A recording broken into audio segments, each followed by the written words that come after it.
Oracle did a study, and 89% of customers will begin business with a competitor following a bad customer experience. You're listening to customer service strategist Jill Raff.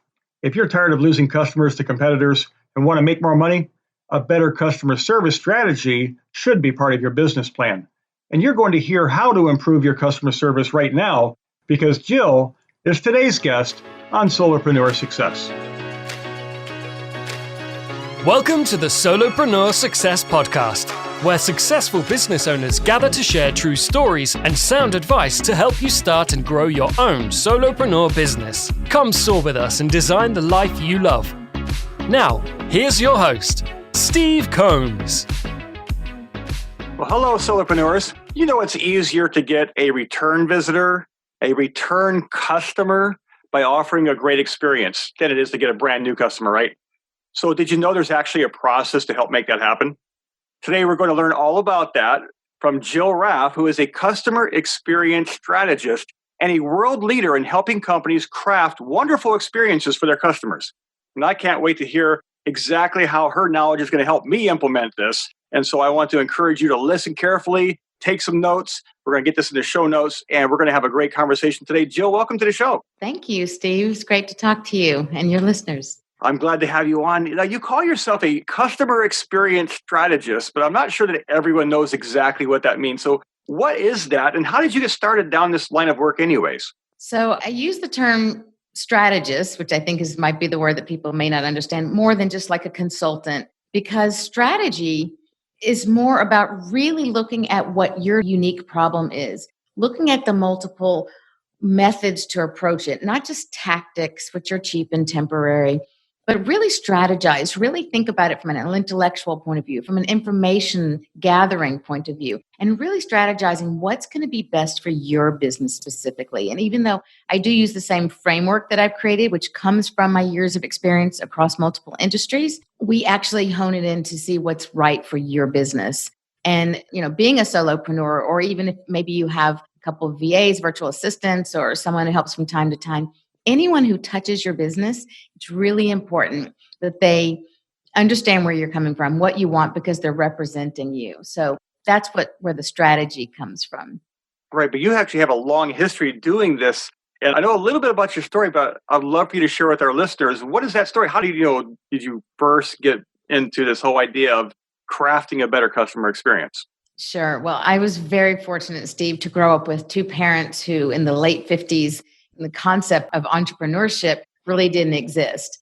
And yet they took a risk and they opened McDonald's number 150. Wow. Back when McDonald's was the gold standard of the restaurant industry. And it wasn't the McDonald's that we know of today. And really, they were successful and had multiple great stores. And I grew up in that business, literally from the age of 7, answering the phone was my first job, and working my way through every station, every part, even working in the office, really seeing all aspects of the business. So that customer first attitude really came from my childhood, from the foundation. And I realized that so much of what I've learned by growing up in that industry and with my parents in particular, who had that strong work ethic, really laid the groundwork for the work and the real purpose of what I do today. So that's where it started. And of course, it was spread across other industries and other countries where I've worked, but that was certainly the genesis of it. That's a fascinating story. I find it really interesting because I myself came from parents who had started different businesses. They were involved in like Amway, for example. And they didn't go very far with Amway, but it gave me the entrepreneurial mindset of, hey, I can actually do something for myself, not just a job. And so Yes. That was very important to me. And it has kind of, even though I've had jobs most of my adult life until about 12 years ago, it was very much foundational to bring me to where I am today in the mindset. And I think that's a huge part of having a successful business is having that mindset. And as a business owner and a solopreneur listening to this show, or an entrepreneur, what kind of things do they need to nail down to say, hey, I want to have a great customer experience offered to my customers? There's got to be a process. There's got to be a way to make that kind of, automated is not the word I'm looking for, but what do you do to consistently offer that kind of great customer experience? What have you seen in your background? Because this is your expertise. Yes. Well, I think you hit on a perfect word, Steve, when you said consistency. Consistency really is the key here. And it is what made McDonald's what it is today. And I believe that consistency equals cash. So in a nutshell, basically, every business, regardless of what aspect you're teaching or delivering or what product or service that you have to deliver, it comes down to your basic hiring, your onboarding, your maintaining of the values. So before you even begin to think about who you want to hire, you have to make sure that you, even as a solopreneur, establish what your core values are. What is your mission statement? What's your vision, your goals? What's important to you? Document that so that you can use that really as like your Bible, your roadmap, and you refer back to that. Every decision that you make thereafter, you need to make sure it's in alignment with those values and every step that you go on through that. So that's really the process that's really important in your hiring, in your onboarding, in the maintaining of your business is just really, really important. First and foremost, your company's core values, for sure.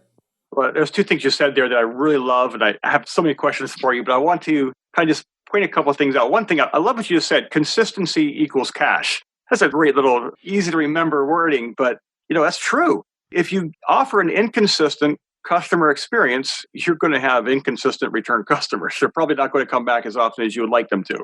And so you need to provide an experience that they can rely upon you as a business owner to provide the kind of solutions to them in the way that they want to receive them. And that boils down to what the second part of what you just said is the values. What are you offering? Why is it important to you? Obviously, you're in business for a reason. If it's just to make money, you're probably, to be honest, not going to succeed very well, most likely because there's more to life than just money. We all know that. We tend to pursue the big dollar, but why do we pursue the dollar? Because we want to have a better life for our family. We want to perhaps have freedom, flexibility, travel. Your customers want something more than just the item they're buying. They have a reason for buying or the service they're buying. They want that to fulfill a purpose. And that should be your business values aligned with how you're helping your customers. And that kind of helps you build towards a more sustainable business model, something that allows you to stay in business because you are actually getting repeat customers. And I understand you actually know a lot, obviously, Jill, about building sustainable business because the customer experience is all about that. So how do you do that? Let's start, for example, obviously, to provide a good customer experience. Now, solopreneurs, I'm going to just let you know right now, you may be a business of one in a sense, but whether you're an entrepreneur and you have a team of 100 people or it's just you, how do you present yourself to others? So let's talk about, you work at like bigger companies, Jill, and they have to hire people. But this would apply also, I believe, to the solopreneur who's just them. So what do you look for? What kind of values or what kind of activities or what do you look for to make sure it's a good fit?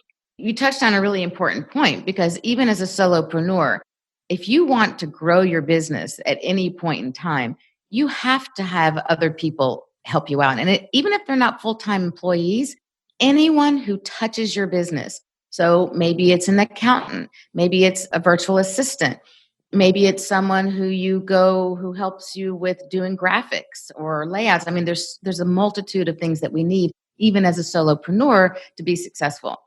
All of those people really are your team. So I think we have to think, first of all, make that shift to realize we're the CEOs of our business. Even as a solopreneur, we are the CEO, and to really approach it so that everyone that touches our business understands those values, understands what we stand for, what our brand promise is, what it is that we offer that distinguishes us from someone else who's offering the same thing to make them choose to do business with you. And so going back to those core values to really clarify.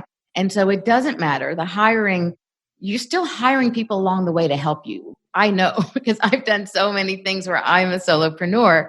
There's only so much we can do if we want to really be successful and scale and grow. So hiring comes into it. And even if it's going to be someone who's freelancer, you want to find people who already believe in the same values that you have, that they live by those values, that they embrace those values. You want to hire people to help you out who really don't just feel like, oh, well, you connect with them. You have a conversation and it's like, wow, that person's really interesting. I would love to hear more about that experience. Or, oh, they have such a fun personality. Well, that's great if you want to have dinner with them, but it does not fit the criteria for being someone who's going to be in alignment and help you grow your business. So you need to hire not on emotion.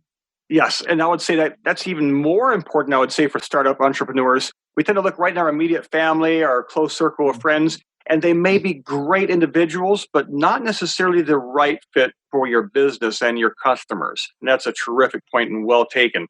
So, knowing that we have to be very careful of how we hire and knowing that the values must be shared, now that we kind of define that criteria for ourselves, and obviously if you haven't yet, do the work and make sure you have defined those values, write them down. Don't just have them up in your head because they won't be in front of you to know, hey, is this really what I'm hiring towards? Now that you know this though, what's the process for bringing somebody into your team that would make sure they fit that framework and status quo? What recommendations do you have to kind of make sure somebody's drawn in that is the right fit and making sure that they maintain that set of values? How would you recommend the listeners go about doing that? So I think the onboarding process is really important. And again, don't get distracted and think, well, I'm a solopreneur. It doesn't matter. The principles are the same. And it doesn't matter if you're a solopreneur or you're a big corporation, with multiple thousands of employees, because at the end of the day, you need to go through the same steps. And you need to think about, for example, when you bring someone on, a lot of times we're so busy working in our business and we're putting out fires and we just need someone to help us. And so we don't take the steps of what we need to do to make sure they're going to deliver what we want and that it represents who we are. And so a lot of people just say, you know what, just get this done. Or if you do have a few people, you do like a quick boot camp, like a fire hose style, right, type training. I think you need to educate them, not just train them. That's a whole separate topic. And then just have them, sometimes maybe you have them in your office with you and you have them kind of shadow what you're doing. And then you just throw them out there and say, okay, now help me just get that done so I can come over here and do something else.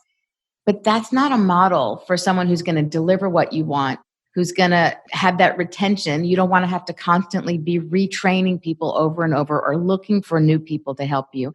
I know I've spent countless hours, even if it's on Fiverr or Upwork or any sort of these sort of sites to help me with the one-offs that I need as a solopreneur.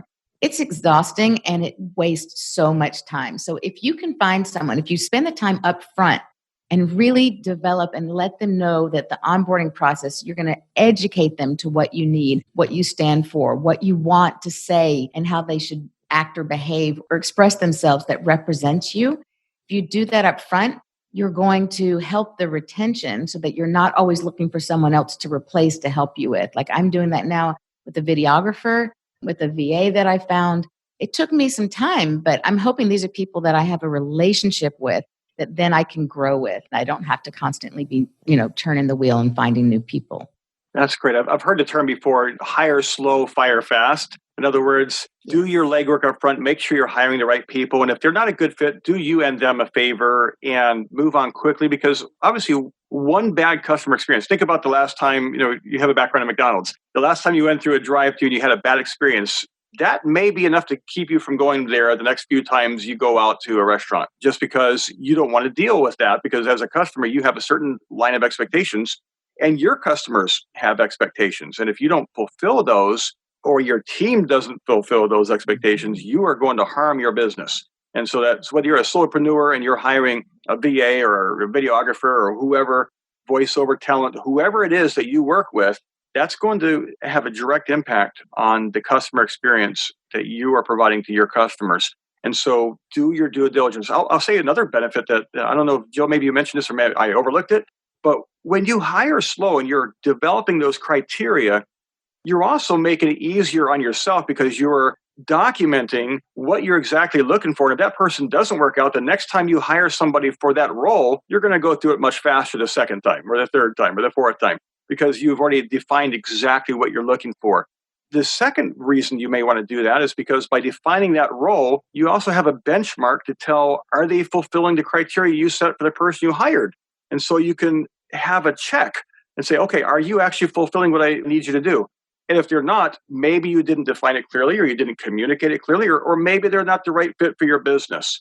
But at least you have something to go by and it's fair to them and fair to you because you have defined that up front. Any additional thoughts about that, Jill, that you'd add to it? No, excellent point. So true. And in fact, that's part of the process that I talk about, that you need to clearly define what it is, and you need to set the expectations for you so that there is the accountability piece, so that you can go back and look to say, was it me? Did I not explain it the right way or clear enough? And, really put your ego aside and be willing to get in there to be the best you as an owner and to get the best from your employees. And so there are other tools that we use with our clients to make sure that not only are they the best fit maybe for your business, but also that are they actually doing what's best suited for them innately. So when they're doing innately what's really right for them, they're going to be happy and they're going to be much more productive. Yeah, really important that you have those expectations set right from the very beginning.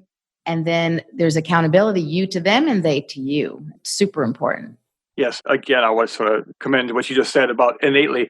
We all have different strengths and we have different weaknesses. And if I'm working in my superpower, some people call it, then I'm going to be happy during the day because I'm doing what I enjoy doing, what comes naturally. I'm not, working against my own nature to make something happen. And I'm going to do a better job. And I'm going to do a better job for who I'm working for, whether it's for my customer or if I'm working for an employer or whoever I'm working for. That's going to be a better fit altogether. And the same with the people that you hire, whether there's your direct hire employee or they're a vendor, whoever that is. I mean, obviously, if they're a vendor, they should be the right fit, but you'll be surprised how many people they'll put a shingle up and say, I'll do this job, but they're not really a good fit because they're just doing it because they want the dollar. They don't necessarily have a business that's a good fit for them. Here's another little aside, but is your business a good fit for you? You're listening to this. Did you pick a business that works for you? Or are you just trying to say, I heard this makes money and I want to try it? Make sure that what you're doing is a good fit for you. Otherwise, you may be banging your head against a brick wall. And if you're successful, you're going to hate life when you get successful because you're going to be doing what you hate doing. Pick something you love. Just leave it at that. Excellent advice. 100% true. We can use these same values and these same tools on ourselves, like reflect it back and ask yourself those questions. And you are so right. It's important to love what you do because if it hits those innate abilities and those innate just the things that light you up, you're going to be really good at it. And people are going to feel that. And anyone that you want to work with you to help you out, even if you decide, look, I just want to do this solo, and you're just going to use, freelance people, they're going to feel if there's some resistance and things aren't really in alignment there. So I think you give outstanding advice to take that and reflect it back to you as well. Is everybody's best interest. But let's say that we have the great business. It's a perfect fit. We're hiring well. We're onboarding well. We're defining our values and our procedures and what we need. What's really key to making sure that you are providing consistently that great customer experience we want? What kind of things do customers look for that we need to make sure we're providing? Because that's really where the rubber hits the road. Yes, we know the values and everything, but now we're in the day-to-day business. What's important? Well, I think it's important that you show the customers first and foremost that you appreciate them as people, because people are people first and they're customers second. And if they feel in any way that you were there just to sell them, they're going to be gone. They're off to your competitor. And, you mentioned before, and it just triggered a great stat. Oracle did a study, and 89% of customers will begin business with a competitor following a bad customer experience. So there's enough competition out there. So they want to have a great experience. They want it to flow easily. They want to connect with you. It's human to human. So when you create that relationship and you let them know that you're there to serve them, that you're there to not just hear, I use this SHARK as an acronym, R as a cubed, which is a model of how we should treat everyone. And that is, to be there to serve them really from the place of service, not just making money. To not only hear them, but really listen to what their needs are or what their problem is, what they're coming to you for, what do they want resolved. Acknowledge if there's a problem. Acknowledge their situation for whatever it is. People want acknowledgement. It's a basic human need. R squared is respect and resolution. We all deserve to be respected, and people feel it if you disrespect them. They're certainly not going to give you their dollars. And resolution. People want to know, not only have you heard them and you listened, but how are you going to resolve what it is I need? Not only if it's a problem, a problem being, I need this done. I need to buy this. I need this service. I need your help and guidance in this. That needs to be resolved. So are you providing them both the respect and the resolution? And K is just simple kindness. showing from a human to human, just being kind. And wow, people stick with you and they will go deep and continue to buy with you. And they will send people your way when you show them this basic kind of shark model that I live by. I like that a lot. And I was thinking about the R, the resolution too, when we're kind of sharing what the shark stands for. And it made me think about how we often as marketers, because to build a customer base in the first place, we have to market what we sell. Mm-hmm. And what we sell is a product or a service, which really boils down to a customer experience. And we often make these big promises in our marketing material, but the resolution is, are we fulfilling the promise? Are we giving our customers what we say we're going to give them? Are we giving them the experience that they should rightfully expect from us? And it comes about by meeting all of those parameters that SHARK stands for. And I like that as an acronym. I'm going to have to make sure I put that in the show notes for you. So I'm going to outline exactly what SHARK is so you can grab that really easily, maybe put it in a sign and put it above your desk and say, hey, am I doing this? And make sure that you allow the understanding of that to sink in so that you can fulfill the customer experience goals that you have for your customers. And you talked about a transaction, Steve. Just for a minute, when you just talked about, well, they're just, they're buying a service from you. But actually, my motto is that I believe we need to transform transactions into interactions.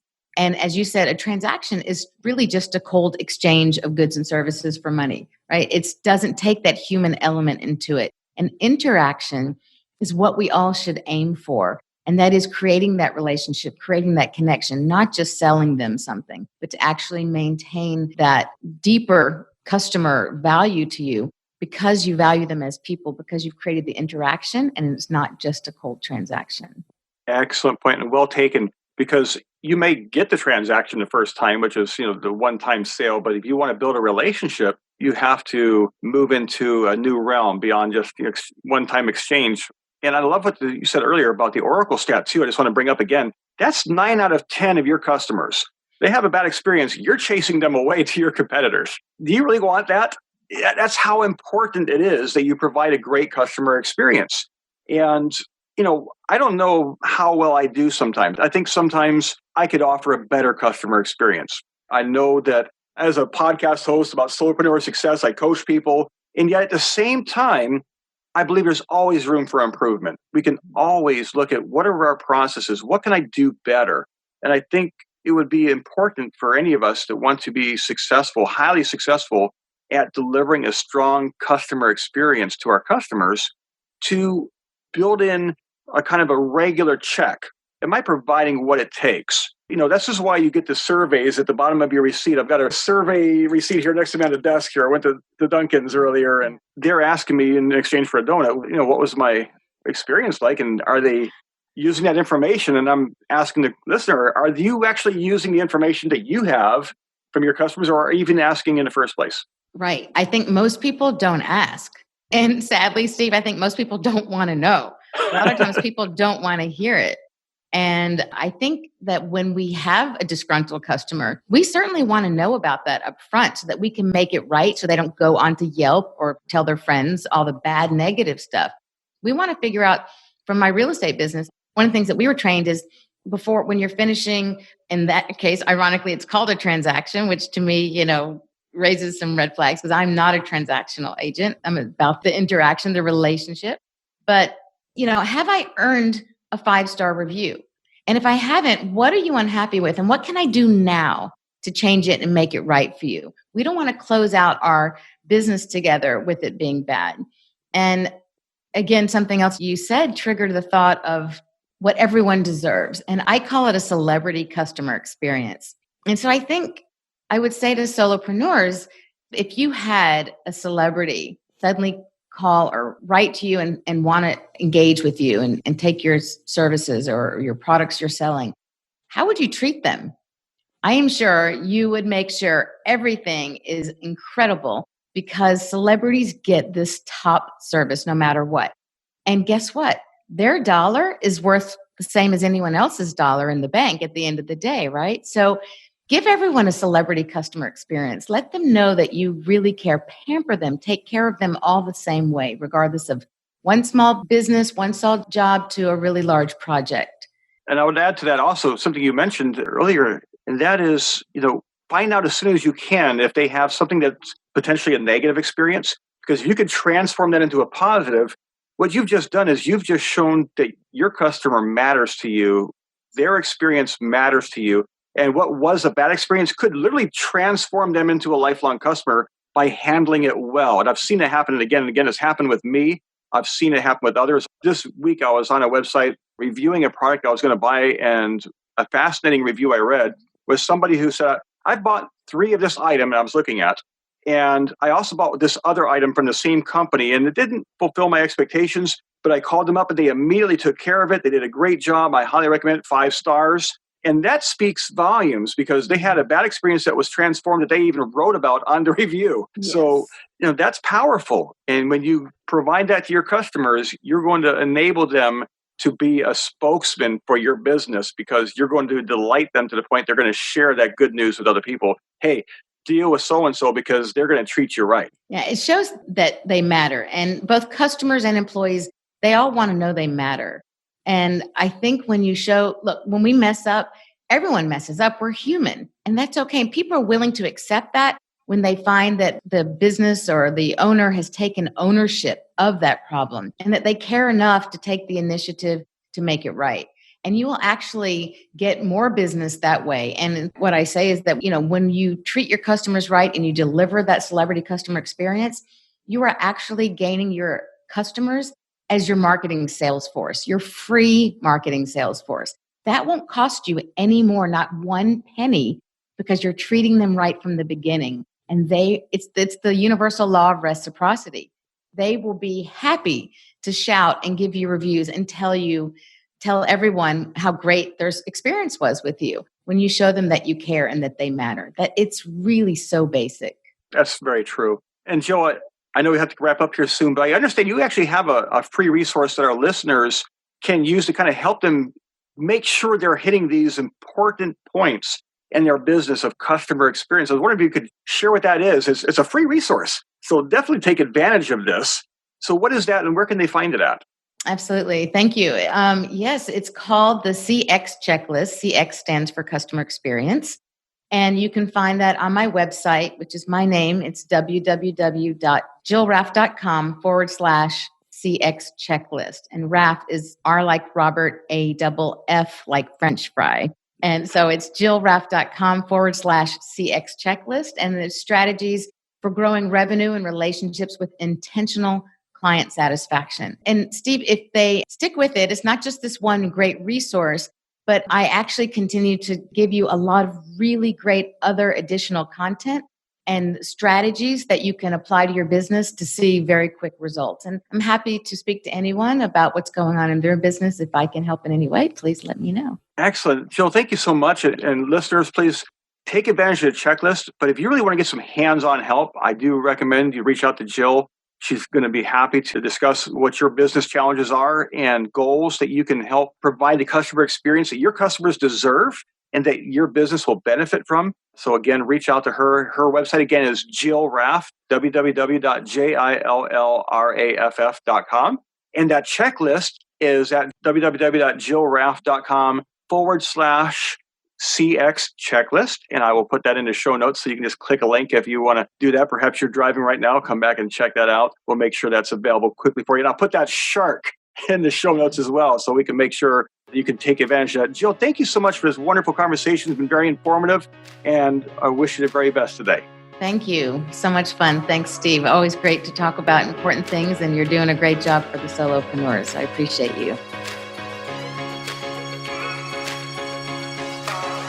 Thank you for listening to the Solopreneur Success Podcast. We hope you discovered valuable advice on how to start and grow your own successful solopreneur business. If you liked the podcast, you'll love the all-new Solopreneur Success Connections community at solopreneurcoach.com. Here you'll get exclusive access to our private, members-only community of business builders, free business building resources, and live online monthly training designed to accelerate your business success. Join us now at solopreneurcoach.com.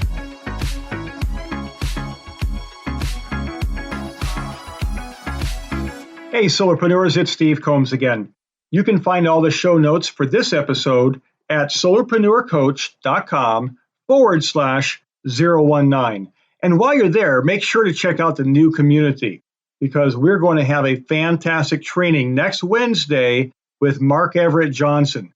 Not only is he going to teach about how to write effective and powerful headlines, he's going to host a live headline clinic where you can give me your best headline, and Mark's going to try to beat it. So I encourage you to be there, but you can only be there if you're a member. So here's how you get in for free. Go to the community page on solopreneurcoach.com and use this code, SS30FREE. That's SS30 free. It's my gift to you as a listener of the Solopreneur Success Podcast. Thank you for listening.